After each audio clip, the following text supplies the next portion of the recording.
થોડા દિવસ પહેલાં એક મિટિંગ રાખેલી હતી અમે ઇન્વેસ્ટર્સની. એમાં ચર્ચા એ ચાલી રહી હતી કે આ લેવલ પરથી નિફ્ટી જે 10% ઉપર કરેક્ટ થયું છે તેમાં પૈસા રોકવા જોઈએ કે વિડ્રો કરવા જોઈએ. ખૂબ ચર્ચા ચાલી.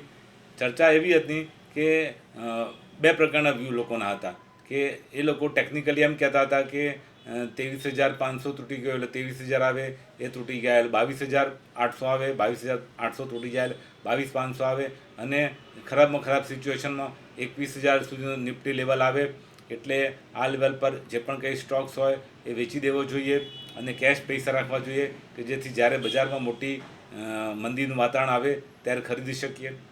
બીજો વ્યૂ એ રીતનો હતો કે આ ઇન્ટરનેશનલ સિચ્યુએશન કોઈ ખરાબ નથી, આપણા દેશમાં પણ કોઈ ખરાબ પરિસ્થિતિ ઊભી નથી થઈ જેથી આ લેવલ પર બજાર ટકી જાય અને બજારમાં મોટી મંદીનો અવસર નથી તેવું કહેવું હતું.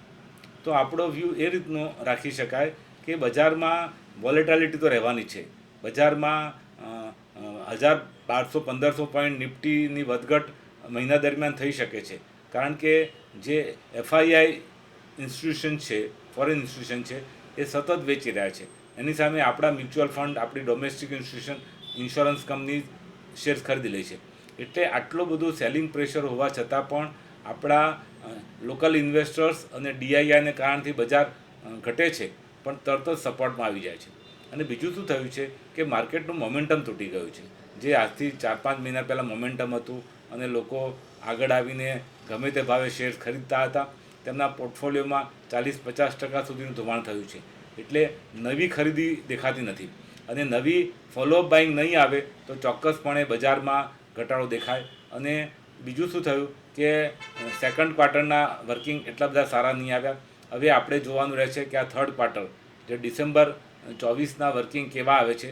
અમુક કંપનીના વર્કિંગ આવવાના શરૂ થયા છે તો વર્કિંગ એટલા બધા કંઈ ફેન્ટાસ્ટિક અથવા આકર્ષક નથી, જેના કારણથી પ્રોફિટ બુકિંગનું લેવલ ચાલી રહ્યું છે. અને બીજું શું થયું છે, ક્રૂડ ઓઇલના ભાવ વધી રહ્યા છે, ડોલરની સામે રૂપિયો ઘસાઈ રહ્યો છે. આ બધા કારણો ટેમ્પરરી છે. મને લાગે છે કે થોડા મહિનામાં આ સિચ્યુએશન ઇમ્પ્રૂવ થશે અને માર્કેટ તેના લેવલ પર આવશે. એટલે હવે કરેક્શન બે પ્રકારના આવે.